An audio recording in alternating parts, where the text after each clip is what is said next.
Hello மக்களே, வணக்கம். So December பூக்கள் நம்ம கட்டிங்ஸ் மூலிமா வளர்க்குறக்கு எப்படி கட்டிங்ஸ் எடுக்கணும் அப்படின்னு சொல்லி போட்டிருந்தோம் இல்லையா. ஸோ நம்ம கட்டிங்ஸ் எடுத்ததை வந்து நம்ம மண்ணில் வந்து பதியம் வச்சிடணும். அதோட ரிசல்ட் பார்த்துடலாம்.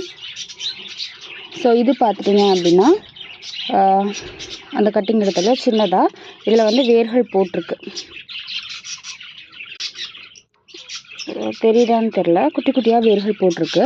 ஸோ இந்த வேர்களில் மறுபடியும் டேமேஜ் ஆகாமல் நல்லா வேர் வந்து டெவலப் ஆகிற வரைக்கும் அப்படியே விட்டுட்டிங்க அப்படின்னா புது செடிகள் வந்து தயாராகிருங்க.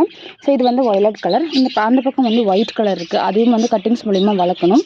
ஸோ நீங்கள் கட்டிங்ஸ் எடுக்கிறீங்க அப்படிங்கும்போது இந்த மாதிரி ஃப்ரெஷ்ஷான கட்டிங்ஸாக எடுத்துக்கோங்க. ஸோ அதில் வந்து பூக்களோ விதைகளோ வைக்காத மாதிரி பார்த்துக்கோங்க.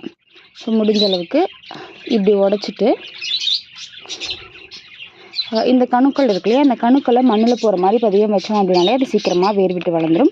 ஸோ முடிஞ்ச அளவுக்கு இதில் வந்து ஃபங்கஸ் வந்து வராத மாதிரி, பூச்சி தாக்குதல் இல்லாத மாதிரி பார்த்துக்கோங்க.